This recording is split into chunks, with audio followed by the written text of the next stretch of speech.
देखे नहीं बैठते, वो पिछले रास्ते समझौता करके चले जाते। और जिले भर के लोग जो आंदोलन में जुड़ रहे हैं उनको विश्वास है रामनिवास कुकड़ा मर सकता है लेकिन बिक नहीं सकता। हर समय बयान बदले जाते हैं। तो मैं मिला के दम लिया, सब लोग जानते हैं मर सकते हैं लेकिन पीछे नहीं हट सकते। अंतिम दो प्रश्न हैं कि बहुत से संघर्षशील नेताओं के संघर्ष में रामनिवास कुकड़ा हाजिर रहते हैं, लेकिन जब जब रामनिवास कुकड़ा संघर्ष की राह पे चलते हैं वो फिल्म के फ्रेम से गायब हो जाते हैं।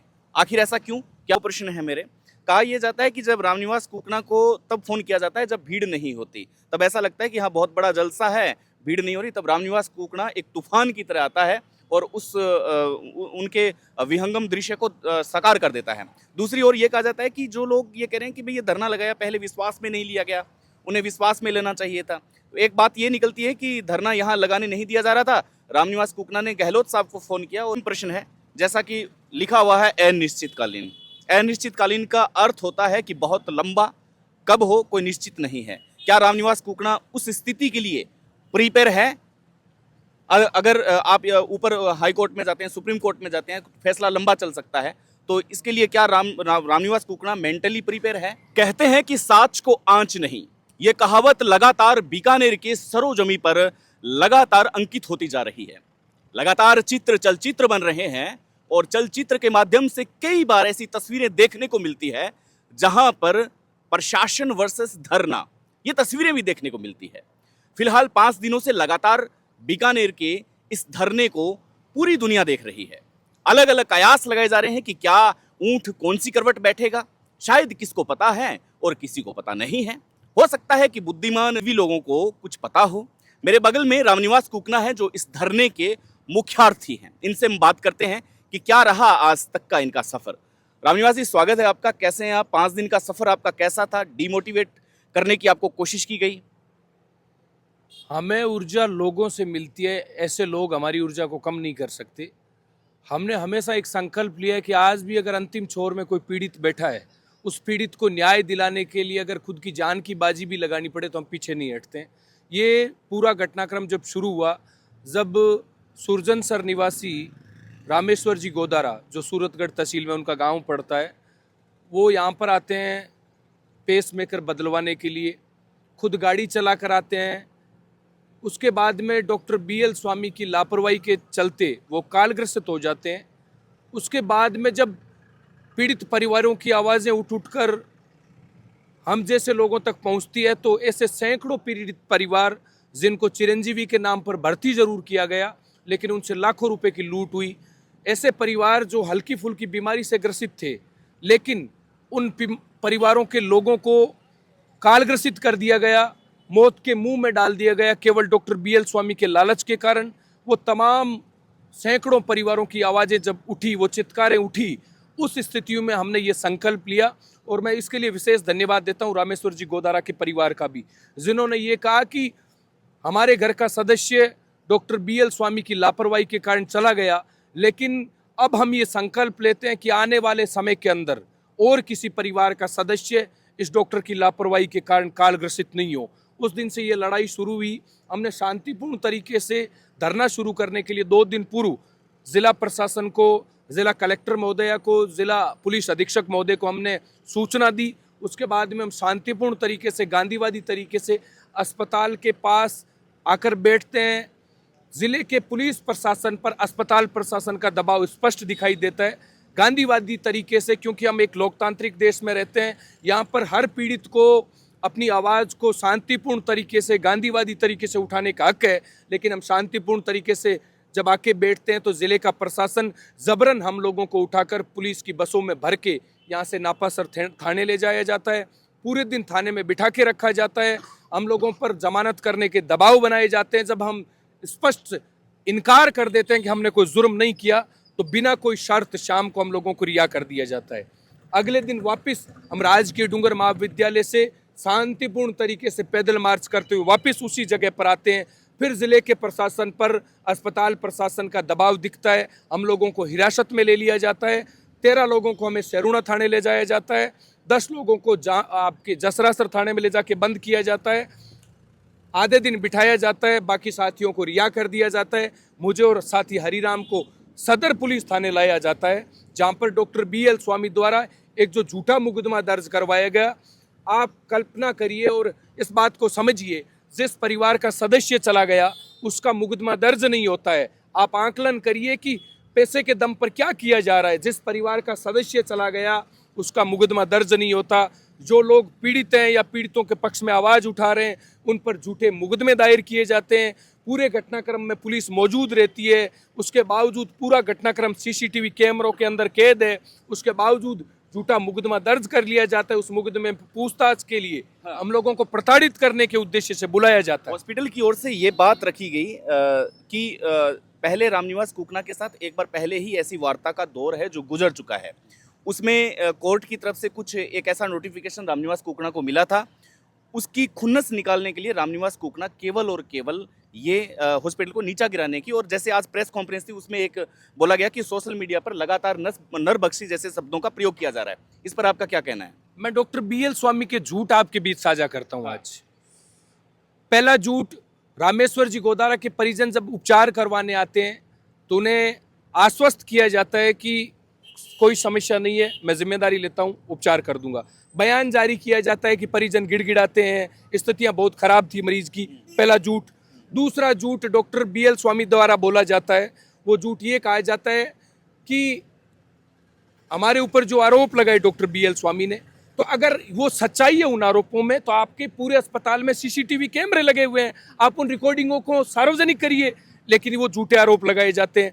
तीसरे आरोप, पैसे के डॉक्टर BL स्वामी लगाता है, 10 लाख रुपए की बात करता है, 50 लाख की बात करता है, अब 1 करोड़ रुपए की बात कर रहा है। आप आकलन करिए, अगर लड़ाई लड़ने वाले लोग पैसा लेने वाले होते तो आर पार लड़ाई नहीं लड़ते, वो धरना देके नहीं बैठते, वो पिछले रास्ते समझौता करके चले जाते। और जिले भर के लोग जो आंदोलन में जुड़ रहे हैं उनको विश्वास है रामनिवास कुकना मर सकता है लेकिन बिक नहीं सकता।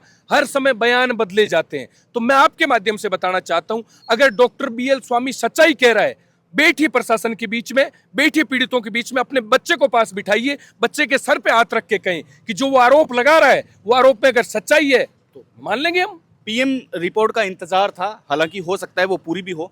क्या PM रिपोर्ट के लिए जो जांच कमेटी गठित की गई वो आपकी देखरेख में हुई या नहीं। हाँ, जिले का प्रशासन, चाहे चिकित्सा विभाग में जो व्यवस्थाएं हुई हो, वो सब व्यवस्थाएं डॉक्टर BL स्वामी ने लाखों रुपए दे के पहले ही तय कर लिए। हमें उन कोई चीजों पर विश्वास नहीं है। आप आकलन करिए, जिस परिवार का सदस्य चला गया, जिस परिवार को न्याय के लिए लड़ाई लड़नी पड़ रही है, उनके संज्ञान में नहीं है कि कौन कमेटी बैठी है, कौन लोग बैठे हैं। पूरी व्यवस्थाएं तय करके चल रही। हमें उन व्यवस्थाओं के बजाय जनता पे भरोसा है, जो हजारों लोग पीड़ित आज इस लड़ाई में। हम चाहते हैं प्रशासन पूरे प्रकरण की उच्च स्तरीय जांच करे।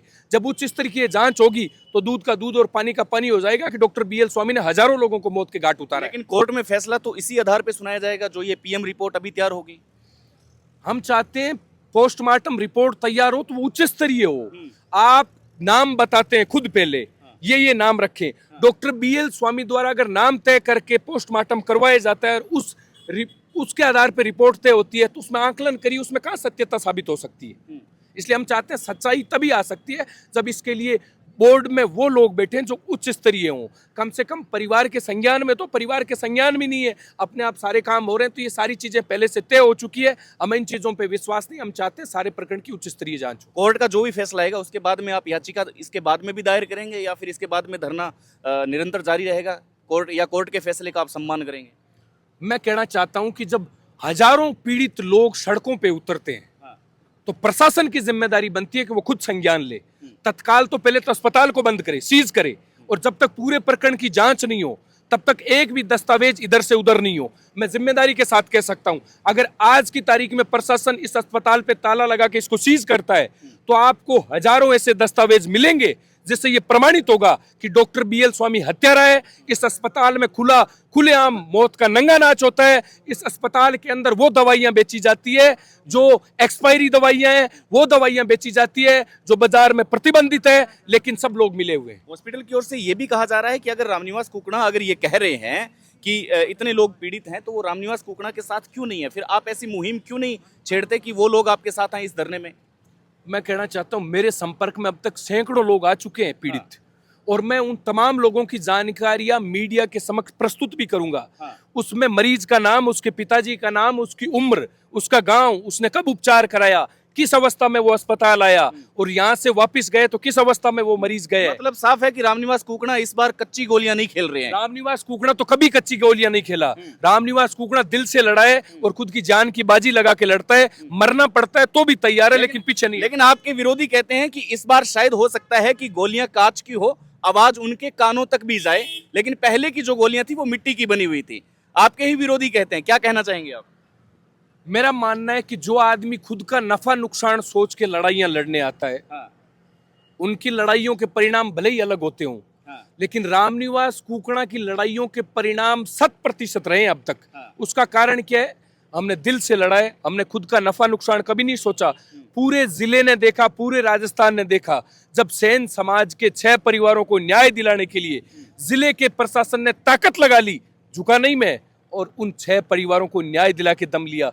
सब लोग जानते हैं मर सकते हैं लेकिन पीछे नहीं हट सकते। अंतिम 2 प्रश्न हैं कि बहुत से संघर्षशील नेताओं के संघर्ष में रामनिवास कुकड़ा हाजिर रहते हैं, लेकिन जब जब रामनिवास कुकड़ा संघर्ष की राह पे चलते हैं वो फिल्म के फ्रेम से गायब हो जाते हैं। आखिर ऐसा क्यों? क्या मानना है आपका? मैं आपके माध्यम से बताना चाहता हूं, ये पूरी लड़ाई गैर राजनीतिक लड़ाई है। हाँ। आप पीछे देख रहे हैं आयुष्मान हार्ट अस्पताल पीड़ित संघर्ष समिति, हाँ।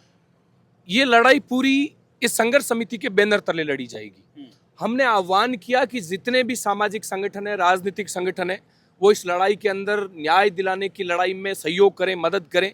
उसके पश्चात बीकानेर जिले के अलग अलग संगठनों के, चाहे कांग्रेस पार्टी के हो, कई बीजेपी के लोगों ने भी समर्थन किया, मैं उन सबका धन्यवाद देता हूं। और सब लोग समय आने पे आप देखेंगे जब सभी संगठनों के लोग इस न्याय दिलाने की लड़ाई में शामिल होंगे। ये लड़ाई आज आप जो देख रहे हैं, रामनिवास कुकड़ा सिर्फ एक सहयोगी की भूमिका में है। ये लड़ाई असल में पीड़ित लोग स्वयं लड़ रहे हैं, पीड़ित परिवार लड़ रहे हैं, और आने वाले समय के अंदर वो सब लोग जो आप आंकलन कर रहे हैं वो सब लोग इस लड़ाई में शामिल होंगे। अंतिम 2 प्रश्न है मेरे।